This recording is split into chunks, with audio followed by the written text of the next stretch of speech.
Conserva la voz. Análisis sobre los hechos que hacen noticia en Estados Unidos, América Latina y el mundo. That America will never be a socialist country. Conserva la voz. Un espacio no apto para lo políticamente correcto o socialmente aceptable. La fuerza del cielo nos acompañe y ¡viva la libertad, carajo! Conserva la voz. Tu voz sin censura. Se ponen en la solapa el pin de la Agenda 2030, que no es más que la renuncia a nuestra soberanía. Con ustedes su anfitrión, Freddy Silva. ¿Qué tal, amigos? Reciban todos un caluroso y fuerte abrazo en este nuevo episodio de su podcast Conserva la Voz. Es un podcast dedicado a los conservadores. Soy Freddy Silva desde Tampa, Florida. Buenos días, buenas tardes, buenas noches, donde quiera que nos vean y escuchen. El calendario marca viernes 20 de febrero y yo pensaba que el viernes podíamos, por lo general, despedir con buenas noticias. Sin embargo, lo que acaba de ocurrir en la Corte Suprema de Justicia de los Estados Unidos es tremenda noticia que, por donde lo vean, es contraproducente, es terriblemente malo para el país. Es que donde uno empieza a hacer el análisis y empieza a escarbar y empieza a investigar y empieza a ver los efectos colaterales que esto puede tener, uno no acaba, y es que realmente no acaba. Y peor aún, uno no puede entender cómo esta parte, que por supuesto debería primar siempre, la parte del derecho, que además por ello también se estructuran en lo que llamamos Estados-Nación, se estructuran, se elaboran, se hacen consultas, se llevan a congresos, los parlamentos deciden y por esto finalmente un presidente termina aprobando y estableciendo una ley. Lo que es incomprensible es cómo, más allá de lo que pueda significar la estructura de la ley y lo que también entendemos como ley positiva, no se pueda analizar o no se pueda prever el impacto que pueda tener contra una nación. Sobre todo en lo que está viviendo un país. Ahora, seguramente usted me dirá, pero Freddy, a ver, estamos ya viendo que aquí hay un grave problema, pero empiece a contarnos dónde y por qué, cómo es que pasa todo esto. Le cuento. La Corte Suprema de Justicia, esta mañana, hace unas horas nada más, ha decidido bloquear esta ley, entre comillas, de aranceles, lo que en su momento el presidente Donald Trump llamó el Día de la Independencia Económica. Y esta es una decisión que no solamente va a poner a prueba los pesos y contrapesos entre el poder ejecutivo, el poder legislativo. Y ahora, por supuesto, esto emana directamente desde la corte más importante de los Estados Unidos, donde ya no hay más a dónde acudir, no hay a dónde más poder hacer una recusación o algo.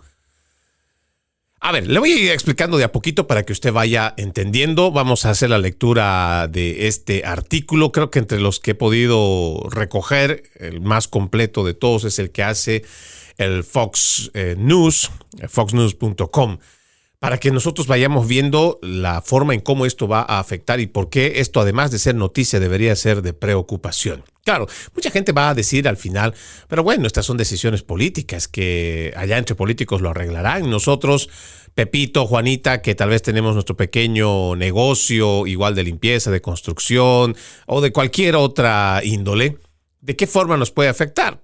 Pues no tanto como usted cree, pero de fondo, esto sienta un terrible precedente. Déjeme agarrar esta botellita de agua porque ando muriendo un poco de sed. Esto va a marcar un terrible precedente para lo que nosotros entendemos, esto de los pesos y los contrapesos, pero también a entender cómo solucionar lo que se puede llamar una emergencia. Vayamos por partes para que así nosotros primero entendamos de qué estamos hablando. Usted recordará que el año pasado el presidente Donald Trump propuso la idea de que nuestros supuestos aliados, los países que se supone son aliados y con los que comercia Estados Unidos, están desde hace muchas décadas haciéndose de la vista gorda y aprovechándose de un sistema, no sé si decir económico o transaccional o de intercambio de productos y servicios en los cuales Estados Unidos está en un serio déficit. Donald Trump fue de los que públicamente puso esto sobre la mesa.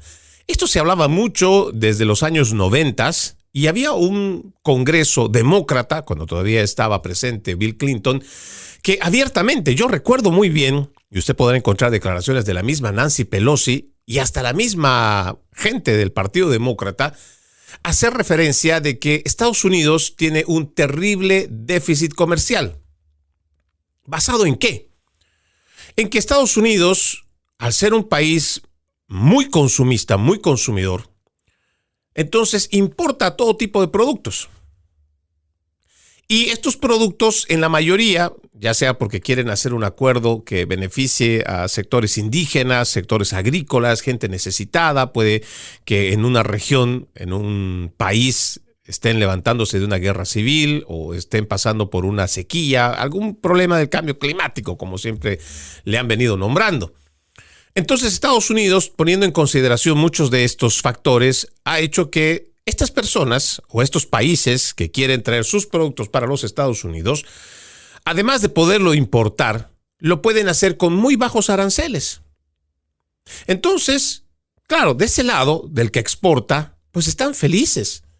Porque además de poder satisfacer su mercado interno, que seguramente cobran al precio local, también pueden vender su producto para el mercado externo, que ya cobrarán en dólares. Claro, los que están de este lado de la frontera, los que están fuera de Estados Unidos, están felices y contentos. Porque nos pueden mandar, además de enviarnos sus productos, lo pueden hacer con bajos aranceles. Y claro, dentro de lo que podría ser una política proteccionista, el mercado interno debería siempre ser el que tenga privilegios. Porque se supone que cada gobierno debe legislar en favor de sus ciudadanos. Y si el Congreso de los Estados Unidos ve que existe un gran número de personas que están dedicadas a la agricultura, pues habrá que legislar a favor de nuestros agricultores, primero aquí en los Estados Unidos. Y si nuestra demanda es tan grande que el productor, el agrícola estadounidense no puede cubrir esta demanda, pues entonces le abrimos las puertas para que ese país extranjero nos traiga productos que son de necesidad en este país. Y ya, otra vez, seguramente en medio de estos acuerdos comerciales se podrá tomar en cuenta que si una nación está en algún tipo de situación de conflicto, ya sea social, económico y muchos otros factores, los cuales hacen que muchos países del extranjero pues decidan exportar su producto hacia los Estados Unidos. Hasta ahí todo va bien. Y hasta ahí creo que podemos entender que este es un país generoso, además de consumista.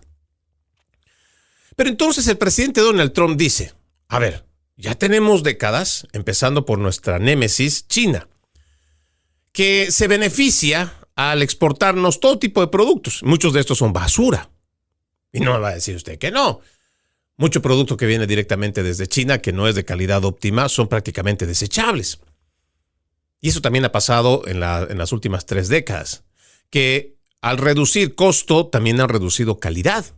Pero claro, como existen naciones ahora que son extremadamente consumistas, ya no estamos hablando solamente de los Estados Unidos, entonces no importa que te pongas una prenda que aunque te cueste $5, lo puedas usar 3 meses y después los puedas desechar.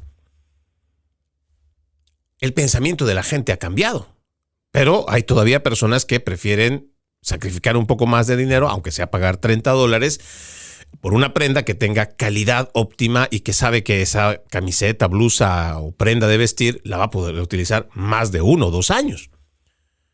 Pero bueno, entonces resulta que el presidente plantea de que esas naciones, desde hace muchas décadas, empezando con esta denuncia, le digo, usted lo puede buscar en las declaraciones de los mismos demócratas con relación a este déficit comercial, los mismos demócratas decían que China se estaba aprovechando al exportarnos todo tipo de productos con muy bajos aranceles. ¿Y dónde estaba el verdadero problema? No solo con China, sino con el resto de los países con quienes comercia Estados Unidos. Que cuando Estados Unidos, por ejemplo, quiere vender un automóvil que viene con sello estadounidense, igual que puede ser cualquier otro producto que sea norteamericano, estos aranceles superan el 40, el 50, el 80. Hay países donde incluso, le voy a mencionar del cual yo vengo, en Bolivia, donde este gobierno socialista de Juan Evo Morales Ayma estableció aranceles extremadamente altos para la importación de vehículos americanos. Y países como Bolivia, que no producen autos, que no tienen ni siquiera una fábrica metalúrgica de automóviles. No, en Bolivia no se fabrica ni siquiera un motor, y menos a nivel industrial. Sin embargo, se crean este tipo de proteccionismos, estos nacionalismos, para poder, yo pienso, más en una situación ideológica, para evitar que Estados Unidos pueda enviar sus productos. Y ahí está el gran problema. Y ahí es el verdadero meollo de todo esto. Se supone que el presidente Donald Trump es el único presidente que dice, bueno, ¿sabe? Aquí no podemos seguir de esta manera. Un negocio debe ser beneficioso para ambos lados. Si usted me va a importar o me va a traer sus productos y lo vamos a importar a nuestro país, déjenos que también nosotros exportemos para allá. Ya si su gente no tiene el dinero para comprarlo, ya si su gente no quiere comprarlo, ya es otra cosa. Porque seguramente habrá gente que prefiere comprar de los chinos y no de los americanos. Pero eso que sea una decisión del mismo pueblo del que se supone exportan. Pero no que venga directamente una barrera que se imponga a través de los gobiernos, donde sus aduanas implementen tarifas a los productos estadounidenses, los cuales la gente ya ni siquiera piensa en comprarlos, menos en importarlos. O que van a hacer cualquier tipo de traba burocrática para que el producto americano no sea un producto requerido en esas naciones que se supone sí nos mandan sus productos, pero no los quieren recibir. Entonces el presidente hace este planteamiento y los primeros enemigos y los antiestadounidenses son los principales medios de comunicación. Ya ni hablar de los demócratas, porque ellos son antiamericanos. Pero el verdadero problema lo plantearon como guerra comercial los principales medios de comunicación, para hacerle ver a los países de afuera que Estados Unidos, a la cabeza de esta administración número 47, pues tenían que ir a una guerra. ¿Y a una guerra qué vas? ¿A darte la mano? ¿A chocar manos o buscar acuerdos? No. Vas a ver cómo te libras del daño y cómo también puedes dañar. Y eso es lo que estaban buscando los principales medios de comunicación, establecer a nivel internacional esta idea de que el presidente Donald Trump había declarado la guerra comercial contra los países del mundo. Pero los países del mundo reaccionaron, aunque algunos se molestaron, pero se dieron cuenta de que esta es una realidad que había que arreglarlo de alguna manera. Lo hizo primero Japón, después lo hizo Corea del Sur y muchas otras naciones que entendieron que sí. O sea, no podemos simplemente ser nosotros los que te exportamos, los que ganamos, nos beneficiamos, tanto por la exportación como los bajos aranceles. Y tú, el que se supone nos compras y todo, pues siempre vas a salir perdiendo. Y los países lo entienden, lo aceptan. Algunos simplemente echan el grito al cielo, como nosotros nos imaginábamos que lo iba a hacer China. Sin embargo, el resto de las naciones con las que comercia Estados Unidos se sentó a negociar. Renegociaron los contratos. Se establecieron nuevos acuerdos. Y Estados Unidos ha logrado alcanzar una recaudación en menos de un año de más de 175 mil millones de dólares. 175 mil millones de dólares que pueden significar un dinero que puede llegar al pueblo de los Estados Unidos, pero más importante aún, un dinero que bien le puede servir a ir bajando la deuda pública. Ahora, ¿qué es lo que ha pasado esta mañana con la Corte Suprema de Justicia? La Corte Suprema de Justicia ha decidido bloquear la ley en la cual se ampara el presidente Donald Trump, que es una ley de emergencia, y le está diciendo que no puede hacer esto. Vamos a ir leyendo este artículo. Dice, la Corte Suprema bloqueó hoy el uso por parte del presidente Donald Trump de una ley de emergencia para imponer unilateralmente aranceles radicales a la mayoría de los socios comerciales de Estados Unidos, lo que supone un golpe para el presidente en un caso centrado en una de sus políticas económicas emblemáticas, una que él calificó de vida o muerte para la economía de los Estados Unidos. En una decisión de 6-3, los jueces invalidaron los aranceles de Trump. Los jueces Clarence Thomas, Samuel Alito y Brett Kavanaugh discreparon con la decisión de la Corte Suprema. Estos son parte de un documento que, si usted también lo quiere encontrar y lo quiere leer, es un documento de 170 páginas que con mucho gusto se lo comparto en el momento que usted me lo requiera a través de las redes sociales. Dice por acá, los redactores de la Constitución otorgaron esa facultad solo al Congreso, a pesar de las obvias implicaciones de los aranceles en materia de política exterior. Esto es lo que dijo el presidente del Tribunal Supremo, John Roberts, en representación de la mayoría. Y, independientemente de lo que se diga de otras facultades que involucran política exterior, no esperaríamos que el Congreso renunciara a su facultad arancelaria mediante un lenguaje vago o sin límites precisos. La Corte Suprema escuchó argumentos orales en noviembre en el caso, el pasado mes de noviembre, que se centró en el uso por parte de Trump de la Ley de Poderes Económicos de Emergencia Internacional, por sus siglas IEEPA, para implementar sus aranceles del Día de la Liberación Económica en la mayoría de los países, incluido un arancel global del 10% y un conjunto de aranceles más altos llamados recíprocos en ciertas naciones. El Tribunal Superior acordó hacerse cargo del caso el otoño pasado, después de que tribunales inferiores, incluidos el Tribunal de Comercio Internacional de Estados Unidos y el Tribunal de Apelaciones de Estados Unidos para el Circuito Federal, bloquearan el intento de Trump de utilizar la IEEPA para promulgar aranceles de importación. Los tribunales inferiores presionaron al Departamento de Justicia para que explicara por qué Trump invocó esta ley cuando otros estatutos más específicos promulgados por el Congreso abordan los aranceles de manera más específica, incluidas leyes que limitan los aranceles a ciertos niveles o establecen plazos sujetos a la revisión del Congreso. La ley autoriza, y esto es importante mencionar, al presidente a regular la importación durante esta emergencia nacional declarada, pero no menciona la palabra aranceles, una omisión que estuvo en el centro de los argumentos que duraron horas ante el Tribunal Superior en noviembre. Durante los argumentos orales en noviembre, los jueces presionaron a los abogados de la administración sobre si la IEEPA se aplica a los aranceles o a los poderes tributarios y qué barreras, si las hubiera, limitarían al poder ejecutivo si el Tribunal Superior fallara a favor de Trump. En sus argumentos, los abogados de Trump o del gobierno dijeron a los jueces que la IEEPA permite a un presidente regular la importación de bienes, lo que según ellos es equivalente práctico de un arancel.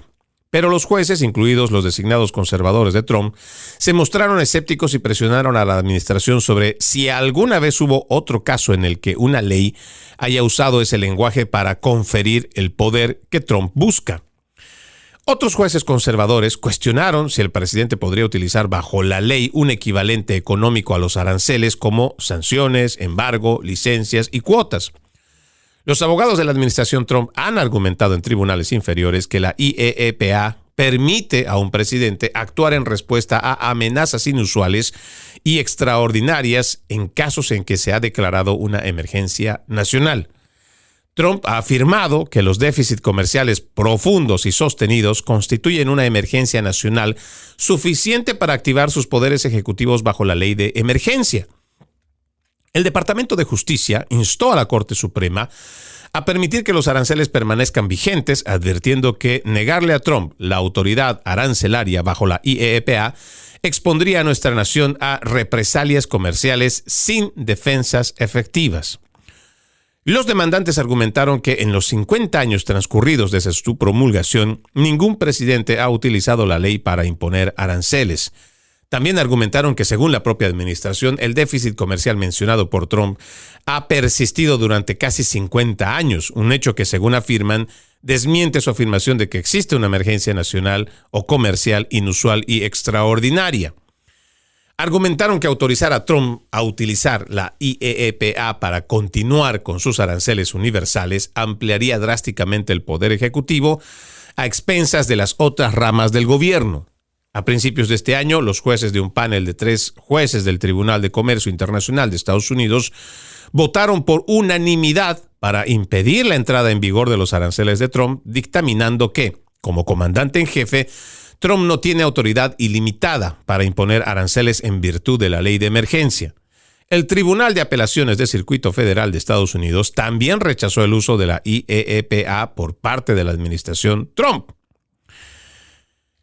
Esto hasta aquí yo creo que es terriblemente grave, pero vayamos analizando por partes. Cuando el presidente plantea de que existe una situación de este desbalance comercial o de esta injusticia comercial que se tiene, la cual puede llevarle a él a utilizar su poder del Ejecutivo para declarar en esta emergencia, activar una ley como esta IEEPA. Y tienes un actor o tienes actores en la parte de la rama de justicia, en el poder judicial, ya sea como se menciona, tanto el tribunal, que es el que termina siendo el fallo, pero igual que tienes a estos dos organismos que están ahí al pendiente para poder ver cómo pueden socavar a esta administración. Es terrible. Cuando tú tienes a un Tribunal de Comercio Internacional de Estados Unidos y tienes a un Tribunal de Apelaciones de Circuito Federal de Estados Unidos que en vez de buscar la forma de cómo encontrar una solución al problema, le buscan una mordaza al que está denunciando el problema. Y estas son de las cosas que uno no puede entender. En uno de los argumentos, y si me permiten, dentro de lo que se expone, y dentro de esta es otra publicación del New York Post, aquí dice, por ejemplo, el presidente de la Corte Suprema, Roberts, dice, esa omisión, haciendo referencia a la larga lista de poderes en donde no se menciona aranceles o derechos, él dice, es una omisión notable a la luz de las facultades significativas pero específicas que el Congreso se tomó la molestia de nombrar. Es lógico que, si el Congreso hubiera querido otorgar la facultad distintiva y extraordinaria de imponer aranceles, lo habría hecho expresamente como lo ha hecho sistemáticamente en otras leyes arancelarias. Ahora, yo puedo entender lo que dice el juez Roberts. Primero, de que hay facultades que están precisamente desde la misma Constitución entregadas a una de las ramas del gobierno, que es el poder legislativo. Pero veámoslas, yo entiendo, ¿no?, que hay que ver esto desde distintos puntos. Una cosa es la ley y la ley positiva.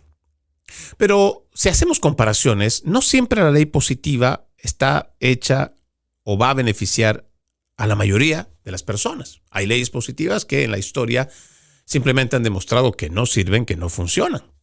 Y a veces también que todo el mundo esté de acuerdo con algo no significa que sea correcto. Y esto lo venimos diciendo, creo que la humanidad, que ha empezado a entrar hace un poco más de 200 años, 250 en este caso de los Estados Unidos, que entendemos son las nuevas estructuras de gobierno-nación o lo que llamamos Estado-nación, porque esto es relativamente nuevo. Póngase usted a pensar, la humanidad tiene en registros más de 3,000 años. Y de esos 3,000 años, después de haber pasado por faraones, emperadores, reinados, imperios, el otomano, el romano y tantas otras, cuando uno va viendo, apenas si tenemos un poco más de 200 años, en general, si hacemos un promedio, donde tenemos estos estados-nación. Y lamentablemente en este experimento de lo que llamamos Estado-Nación, pues la historia nos ha demostrado que aunque la mayoría piense lo mismo, en realidad no significa que sea bueno o no significa que se tenga razón. No tiene nada que ver el ejemplo que voy a dar, pero para que usted lo piense.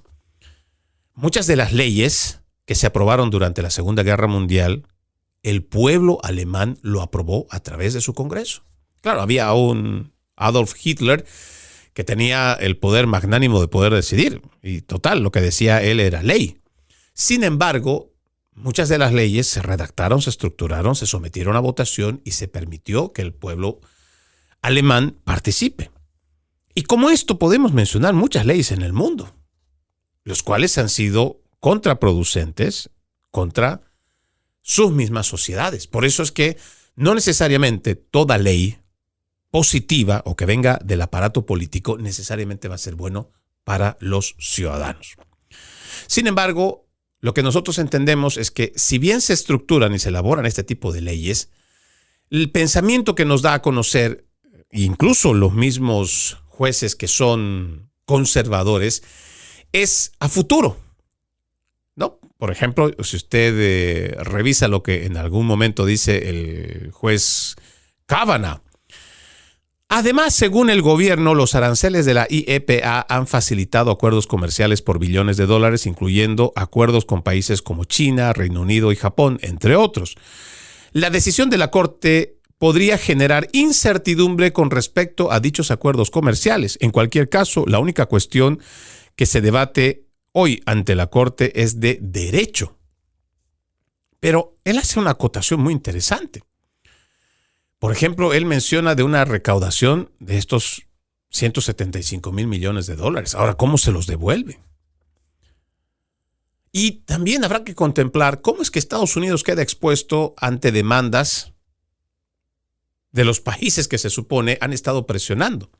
Ahora, yo quiero que usted vea este análisis y que empiece a ver el panorama completo. Si bien es cierto, la Corte Suprema de Justicia establece que hay cierta potestad que está designada desde nuestros padres fundadores, otorgada al poder legislativo, hay un poder legislativo que tiene décadas de las cuales se sabe, se habla, se conoce de que hay este déficit comercial, donde Estados Unidos es el gran perdedor. ¿Qué tipo de sanción se ha hecho a lo largo de estos años contra estos mismos que ocupan cargos públicos, que, en mi parecer, son antipatriotas y que le están causando tremendo daño al Estado? Porque no estamos hablando de que Estados Unidos se está beneficiando al exportar productos a estos países que nos traen sus productos. No. Al contrario. Está saliendo constantemente dinero, sale dinero para pagarles a estos países, los cuales se benefician con bajos aranceles. Y nosotros, si quisiéramos venderles, simplemente no se puede.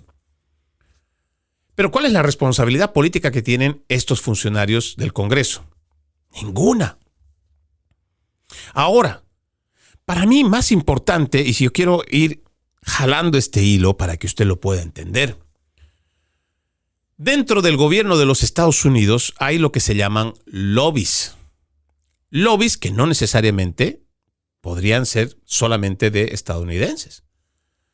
Hay muchas organizaciones sin fines de lucro que son financiadas desde el extranjero para poder interferir en la política estadounidense.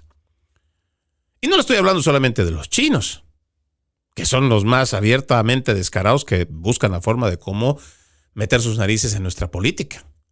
Pero de un tema del que la gente no habla, por ejemplo, es que existe dentro del Congreso de los Estados Unidos una oficina donde parte de asesores judíos están ahí para cada uno de los representantes. Entonces, si existe una oficina donde se pueda tener la viabilidad de traer dinero de afuera, influir en una política para que al final esta Cámara o cualquier parte del Congreso pueda tomar una decisión no necesariamente a favor de los Estados Unidos, entonces estamos ante una indefensión.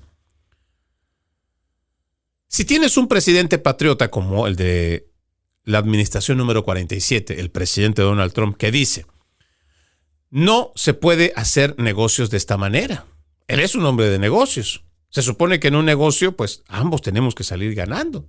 El que me vende su producto y yo que lo estoy comprando. Pero tiene que haber un beneficio mutuo. No puede haber un déficit tan alto como el que estamos teniendo. Pero entonces resulta que tienes un Congreso que no actúa. Porque no es que sea necesariamente en esta administración que se acaban de dar cuenta de que hay este déficit. Pero entonces hay negligencia por parte de los actores políticos. Y se supone que amparados en lo que dicen los redactores de la Constitución, pues había una tuición que debería de ser arreglada por un Congreso que no actúa. Y ahora, estamos viendo que existen estos baches en donde a través de organizaciones sin fines de lucro y a través de estos lobbies se puede influir en la política de los Estados Unidos. ¿No me lo cree? Revisemos cómo entonces han ido metiendo toda esta agenda de género, esta agenda trans, la agenda del cambio climático. Si nosotros vamos revisando todas estas organizaciones sin fines de lucro y el dinero que le van aportando a otras organizaciones que han sido creadas precisamente para poder llegar o ver cómo puede difuminarse la línea de rastreo del dinero hacia los que forman parte del aparato político, ya sea en el Senado o igual en la Cámara. Entonces, de esta manera es que han encontrado, sobre todo los países de afuera, cómo pueden beneficiarse. Y de manera legal. Esto expone a los Estados Unidos constantemente a que, bueno, vamos a ver, si nosotros somos China y casi toda nuestra producción de consumo que tiene Estados Unidos, o sea, lo que consume el estadounidense debe superar por mucho el 50%, que viene con Made in China. Pues entonces, para que no tengamos un presidente patriota, vamos a invertir nuestro dinero para comprar las voluntades en el Parlamento, a través de organizaciones sin fines de lucro, para que hagan lobby y se opongan ante cualquier incremento de arancel, porque eso nos va a perjudicar a nosotros como China. Y mencionando China, me estoy refiriendo a todos los demás países en el mundo. Y de esta manera han venido socavando la soberanía de los estadounidenses. Y lo peor es que es legal. Ahora, si de todos modos la Corte Suprema de Justicia está pensando a bien restringir ciertos poderes que podrían ser utilizados por un mal presidente y cometer un abuso de poder, porque básicamente esa es la respuesta que tiene la Corte Suprema de Justicia basado en lo que es la norma y el derecho, ¿por qué no basar entonces sobre lo que está pasando hoy en los Estados Unidos? O incluso antes de haber llevado o de haber invocado esta ley el presidente de los Estados Unidos. Porque además, ya no solamente estamos hablando del tema derecho. Si esto hubiera sido simplemente pensar como un clarividente, cómo podría afectar o cómo podría traer cosas negativas, ya esto fue implementado. Ya tenemos más de medio año que esto ha sido implementado. ¿Qué ha traído para los Estados Unidos? Ha traído renegociación. O sea, nos ha demostrado el presidente Trump que estaba en lo correcto y que los mismos países de afuera lo sabían, de que había un déficit comercial en el cual el único perdedor era los Estados Unidos. Y por eso se sientan a negociar. ¿Qué trajo esta negociación? Trajo más ingresos para los Estados Unidos. O sea, dentro de lo que es la práctica, la propuesta, la implementación, la experiencia y los resultados, bien podrían también basarse desde la Corte Suprema de Justicia en la aplicación. Que esto no ha sido en contra ni ha dañado a los estadounidenses. Porque ¿cuál es la víctima? Se supone que el poder político también está para poner de primero a los estadounidenses, al ciudadano. ¿Ha beneficiado a los ciudadanos estadounidenses? Pues sí, en las cifras eso es lo que muestra. Pero si nosotros empezamos a ver que esto, primero, pensando en el futuro y en el derecho establecido por quienes redactaron la Constitución, uno, ya no estamos hablando del futuro, porque nosotros no estamos hablando en forma de clarividencia, estamos hablando en hechos y resultados. ¿Por qué la Corte Suprema no tomó en cuenta que en la práctica y en los resultados, más allá de lo que establece el derecho positivo, existía un bien común para el pueblo de los Estados Unidos? Dos, mostrar y evidenciar que existe una negligencia por parte de los actores políticos asentados ahí en el Congreso y que no son capaces de haber llevado esto adelante, ya sea por falta de quórum, por falta de voluntad o lo que sea, pero tampoco hay una consecuencia política. Ahora, tercero, ¿cómo queda Estados Unidos con semejante noticia? Y no le estoy hablando de cómo queda el presidente Donald Trump, porque en realidad esto fue diseñado y hecho, este resultado calza, pero perfectamente para poder beneficiar al Partido Demócrata, quienes están celebrando ahorita con champaña. Pero además, muchos de estos miembros del Partido Demócrata saben que están trabajando para los mejores intereses de los chinos, o igual del Foro Económico Mundial, de la agenda globalista. Entonces, ellos están celebrando. Y lo peor es que vas a tener a los principales medios de comunicación hablar de una celebración. ¿Una celebración? Es la pregunta. Los estadounidenses tendríamos que estar celebrando. ¿Por qué tendríamos que estar celebrando? Esto va a ser catastrófico. Uno, se supone que tanto los países exportadores han presentado demandas. Ahora, si existió un ingreso para los estadounidenses de $175 mil millones alrededor, esto va a tener que ser devuelto, me imagino, aunque eso no menciona el Tribunal Supremo de Justicia. Pero si no se devuelve, de todos modos habrá que utilizar este dinero para ver cómo se va a combatir todas las demandas legales. Peor aún, queda expuesto Estados Unidos como un país débil que no tiene soberanía sobre su forma de hacer negocios. ¿Se da cuenta la magnitud? Porque ahora va a poder venir igual China y va a decir, no. Mientras todo esto esté bloqueado, usted no me puede poner a mí aranceles. ¿Pero cómo? Pero es que es injusto. Usted viene, deposita toda su basura de producto, le cobramos muy pocos intereses y usted no nos deja que nosotros metamos nuestros productos. A ver, trate usted de llevar un producto americano para China. Pregunte. No más porque usted salga de la curiosidad. Y el resto de las naciones igual, que son antiamericanos, estos que se declaran anti-yanquis. Revise la tasa arancelaria para que usted también se dé cuenta que no le estamos mintiendo. Pero ¿cómo queda ahora Estados Unidos? Y además, esto sienta un terrible precedente para la soberanía del país.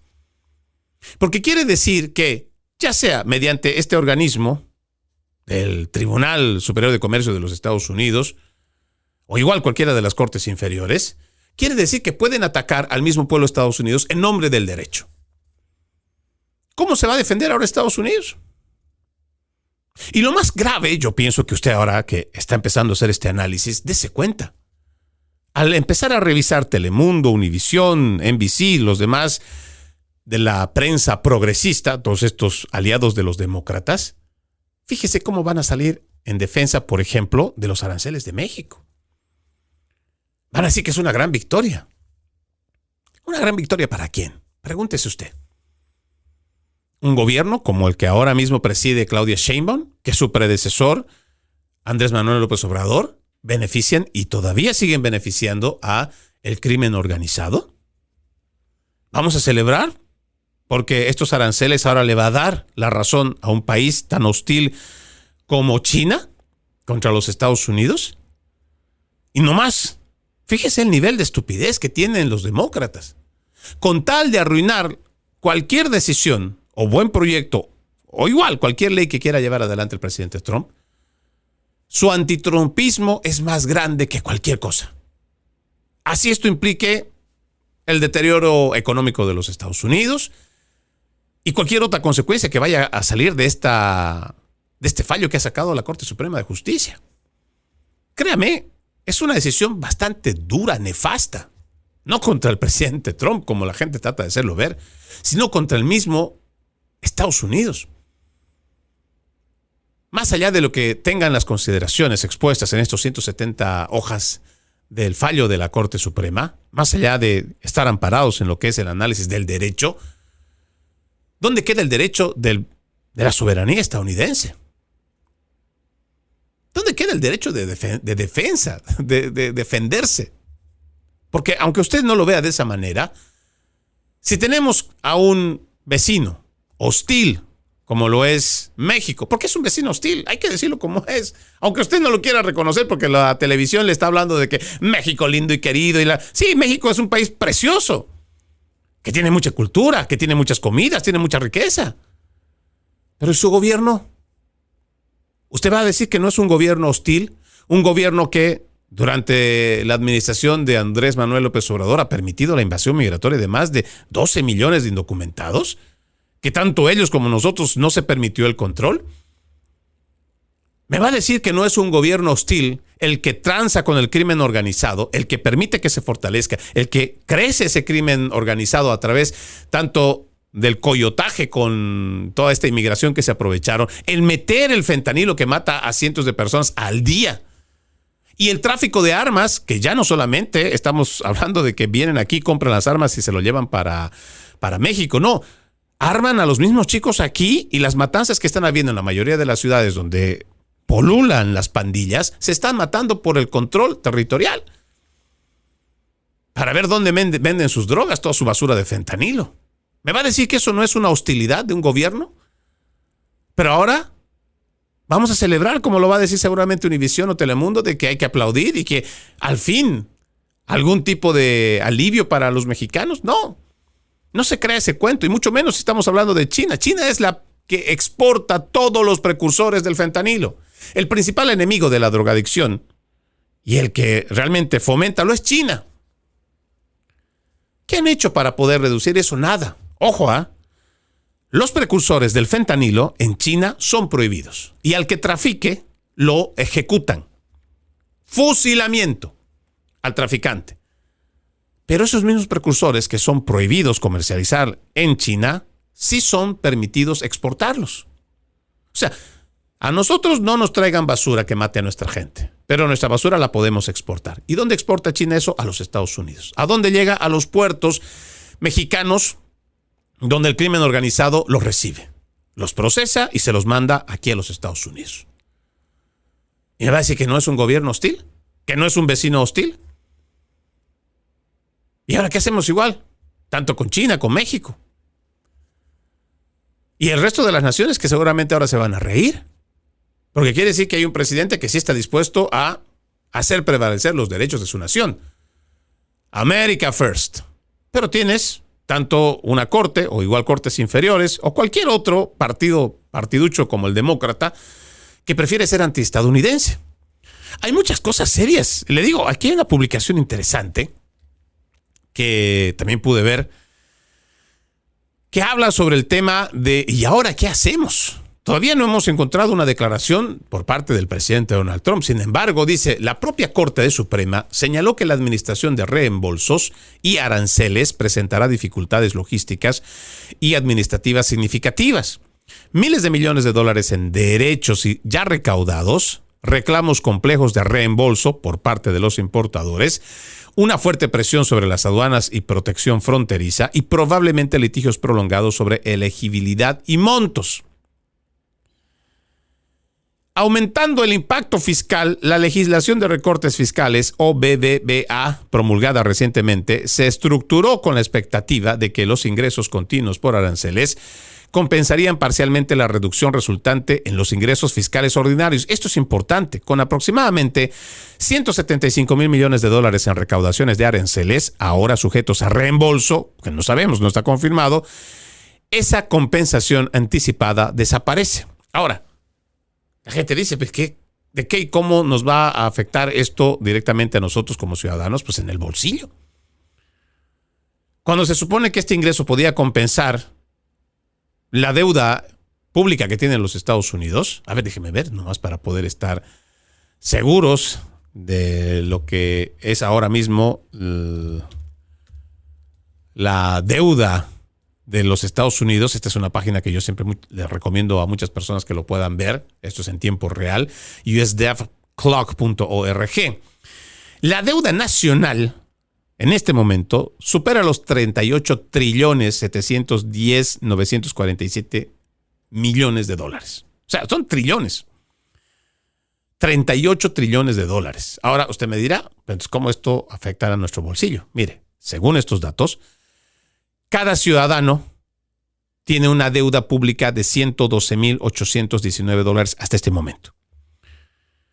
Pero claro, los bebés no pueden trabajar, los niños no trabajan, por eso no tributan. Y los ancianos retirados tampoco trabajan, tampoco contribuyen. Esto recae directamente sobre la clase obrera. ¿Cuál es la deuda pública de cada ciudadano, de cada contribuyente? 355.350 dólares. ¿Me escuchó bien? ¿Se lo repito? 355.350, que con una reducción significativa que, por ejemplo, teníamos ahí en el balance comercial, que tal vez podía haber llegado a minorar parte de esta deuda pública, nos imaginamos, ¿no? Estamos asumiendo, esta ya es una especulación mía, podía haber reducido, y eso significativamente no solamente reduce el interés de la deuda, sino también el pago, pues, de cada contribuyente. Pero no, eso no es así. Va a ser bastante complejo lo que viene de aquí en adelante. No solamente porque no se contemplaba esta decisión de la Corte, no se contemplaba que existiera algún tipo de poder que sea capaz de no solamente no entender que esto es beneficioso para los estadounidenses, sino que además sienta precedente para mejorar las relaciones comerciales y así no permitir que se abuse de los Estados Unidos en un desbalance comercial. Pero no, tenemos lamentablemente un Tribunal Supremo de Justicia que, aunque tengamos a los mismos tres jueces que son conservadores, pues tenemos una mayoría que son progresistas. Y la mayoría de estos progresistas tiene otra idea de visión de los Estados Unidos. No esa visión de los padres fundadores. esta misma gente está contentísima o estaría contenta de que el Partido Demócrata logre la mayoría en las próximas elecciones y que sean capaces de poder redefinir también hasta el mismo Tribunal Supremo de Justicia, que en vez de tener los que ya tienen, ellos quieren triplicarlo. ¿Para qué? Para que así ellos tengan la oportunidad de tener jueces progresistas y tener una mayoría progresista que reestructure y cambie la misma Constitución. Una Constitución que no está hecha para cuidar el Estado o cuidar a un gobierno. Ha sido estructurada para cuidar al ciudadano, no a la masa en común, al ciudadano ante su mal gobierno. Porque esta es una república, para que entendamos la idea. No es este experimento que durante la Revolución Francesa, que es como comienza el socialismo, donde malparido sale toda esta idea de izquierdas, donde la masa, la mayor cantidad de la gente, se supone que es la que manda. Y puede, otra vez, como le decía al principio, puede que estructuren leyes en base a algo que ellos creen que es razonable, sin embargo no necesariamente es beneficioso. Pero más allá de este entendimiento de lo que es la dictadura de las masas, propuesta por el marxismo, entendamos que la república se estructura, para controlar el gobierno, para que tengan pesos y contrapesos, pero una constitución que está diseñada para cuidar al ciudadano de su mal gobierno. Pero en esta interpretación, la misma Corte Suprema de Justicia deja de lado lo que es la protección del mismo ciudadano. Y en nombre de ese derecho, lo que hace es no solo refutar, bloquear, anular la capacidad del Poder Ejecutivo para poder establecer nuevas formas de acuerdo que sean beneficiosos para ambos lados, sino que deja en ridículo a un país que se supone tiene una supremacía en cuanto a soberanía. Lo que viene de aquí en adelante, créame, va a ser bastante bochornoso. Antes de irme a la pausa, permítame ver si es que el presidente Donald Trump ha pronunciado algo, porque mientras revisaba su cuenta en Truth Social, no tiene ninguna publicación. La última es sobre el cierre del gobierno de los demócratas y otra que está anclada que tiene que ver con los demócratas y pedir la identificación para las votaciones. No se ha pronunciado el presidente, nos imaginamos que estarán elaborando una respuesta tanto desde la Casa Blanca, igual que desde cualquier otra oficina gubernamental, pero quienes también se estarán preparando, pero tenazmente con todo su ejército de abogados, serán las demás naciones a la cabeza de China para ver cómo van a boicotear económicamente a esta administración. Y no al presidente necesariamente, sino a todos los estadounidenses. Vamos a la primera pausa en Conserva la Voz. Ya regresamos con más. Conserva la Voz. Conserva la Voz, un programa de información y análisis de los hechos más importantes que ocurran en el mundo. That America will never be a socialist country. Pero también sé que no es lícito eliminar una vida humana para resolver un problema. Se ponen en la solapa el pin de la Agenda 2030, que no es más que la renuncia a nuestra soberanía. Conserva la Voz. Conserva la Voz. Continuamos con más de su podcast Conserva la Voz. Recuerde, usted puede ser parte de este programa. Escríbame a Freddy Silva Ayala en Facebook, Freddy Silva 80 en Instagram, Freddy Silva TV en YouTube, en TikTok, igual que en X. Con mucho gusto, pues respondemos a sus preguntas o si necesita alguna información a través de nuestras redes sociales. También lo invito a que pueda ver loramediatv.com. loramediatv.com, un espacio donde encuentra periodismo objetivo. No lo olvide, www.loramediatv.com, www.loramediatv.com. No me va a quedar mucho tiempo para el siguiente análisis, sin embargo debo mencionarlo y voy a hacerlo en base a un artículo interesante. El Pentágono ha decidido despedir a un maestro de jardín de infantes en Fort Bragg, un lobo transgénero de estos terriers que llaman ahora, tras quejas de padres de familia. El secretario de Guerra, Peter Pete Hegseth ha anunciado que un maestro de jardín de infantes en Fort Bragg, Carolina del Norte, fue despedido después de que los padres se quejaran de que el maestro se vestía como un lobo transgénero en clase y asustaba a los estudiantes con su comportamiento fetichista de múltiples personalidades, que incluía usar ropa de mujer y una cola de lobo en clase, hacer aullar a los niños y dirigirse a él como señora Roxy o una de las varias otras personalidades. Los padres también denunciaron que el coche de este profesor o profesora aparcado en el estacionamiento del colegio a la vista de los niños tenía, entre otras cosas, mensajes profanos y una bandera transgénero y una matrícula que decía Roxy 666. O sea, hasta satánico, pues. Bueno, yo creo que es importante que nosotros veamos este tema no solo del transgenerismo o la agenda de género o estos Therians que ahora también han salido y que cada día están siendo más molestos a la sociedad.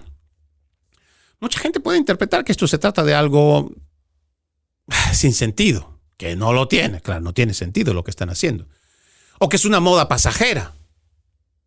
Pero, ¿realmente usted se ha puesto a pensar qué está detrás de todo esto? Yo creo que nosotros tenemos que empezar a ver con más profundidad esto que planteamos a través de este programa de la batalla cultural y batalla espiritual. Existe una agenda, esta Agenda 2030, que es perversa por deshumanizar. Hay detrás de esto, en el progresismo sobre todo, hay una corriente que tiene entre sus conceptos más importantes un desprecio por la especie humana. Usted me dirá, ¿pero cómo? Sí. Ellos tienen, vamos a ir viendo, ¿no? Para que usted también sepa cómo se va estructurando todo esto. Ya desde el siglo pasado, le hablaba que una de las fechas más importantes puede estar entre 1965 y 66 aquí en los Estados Unidos. El presidente Lyndon Johnson establece a través de una política pública el reducir la población mundial. No lo llaman así, pero ellos saben cuál es el objetivo. Reducir la población. ¿Por qué? Porque para todos estos que forman parte de esta élite globalista, el problema de la sociedad es el exceso de humanos. Muchos humanos son un problema. ¿Por qué? Porque sus industrias, las que ellos han elaborado, las que ellos han construido, no lo pueden controlar.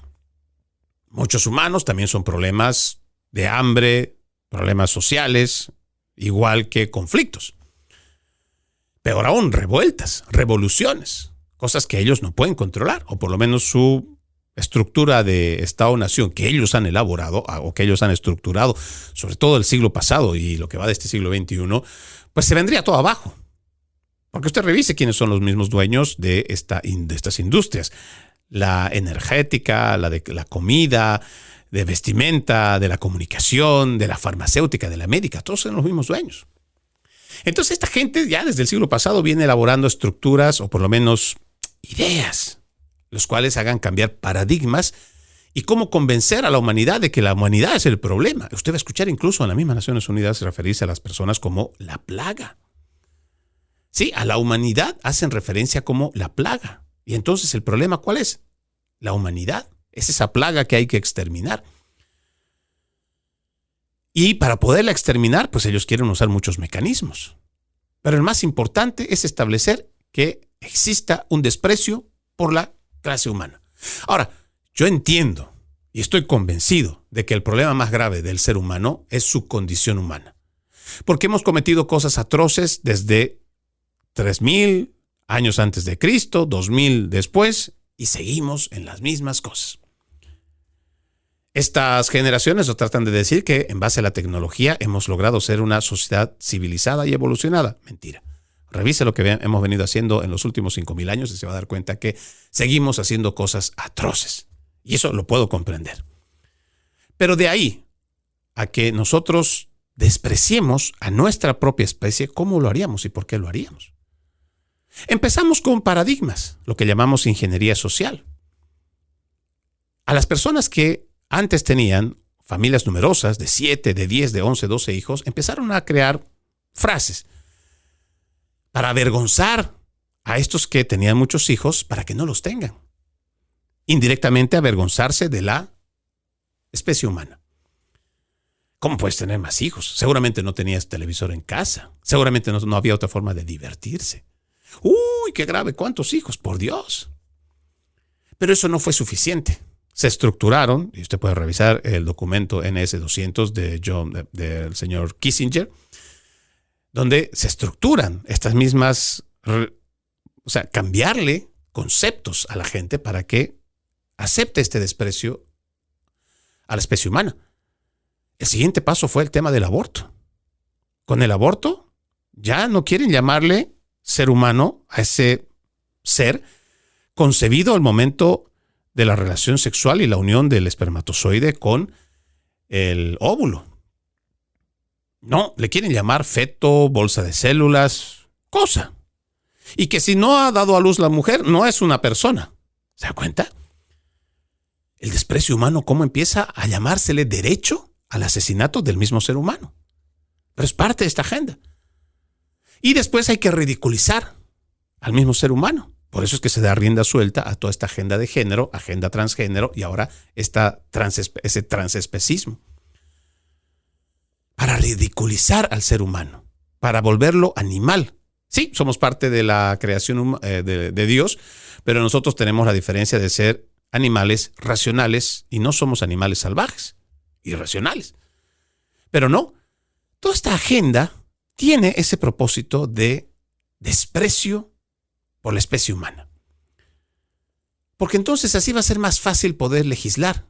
Cualquier normativa va a tener el aplauso, el apoyo de la gente cuando se trate de despreciar menos, o sea, hacer menos a la especie humana. ¿No me lo cree? Fíjese cómo muchos de los artículos, sobre todo de la prensa progresista, habla de un animal, una mascota, puede ser un perro, puede ser un gato, que es parte de la familia. Sí, yo puedo creer que queremos a los animalitos que viven con nosotros, les tenemos cariño, son parte de esa estructura familiar. Pero hacerlos humanos, como dicen, perrijo, un gatijo, al punto que las mujeres de hoy prefieran tener un gato en vez de tener hijos, o un perro en vez de tener hijos, y que al perro le dan mejor vida que se la dieran a un hijo. Legislar para que se proteja a un hijo, para que se proteja a un perro o un gato como si fuera un hijo. Sin embargo, elaboras leyes para poder asesinar a ese ser humano en el vientre de la madre y le llamas derecho al aborto. Es una agenda perversa. Y que si nosotros no despertamos ante esto que estamos viendo, va a seguir avanzando.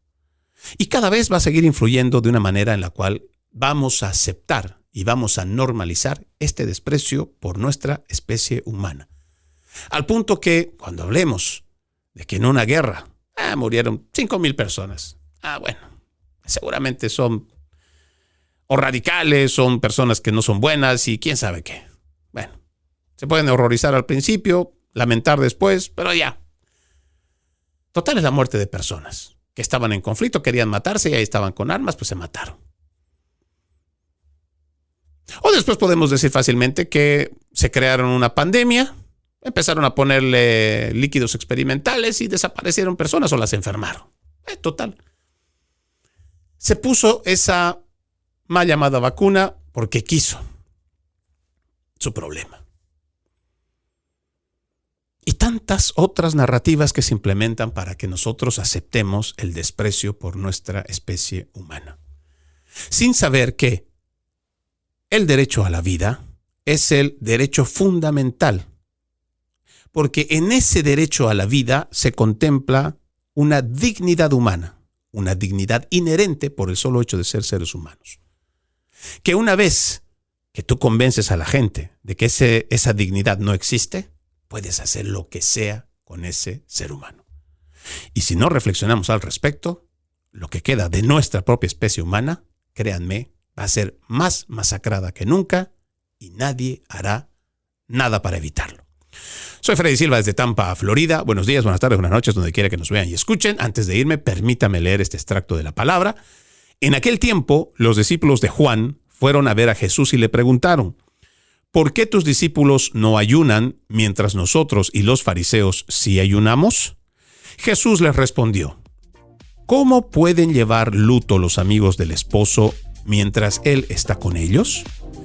Pues ya vendrán días en que les quitarán al esposo y entonces sí ayunarán. Mateo 9, versículos 14 al 15. Tengan un bendecido fin de semana. Y como siempre, ejercitemos la decencia, que nada nos cuesta.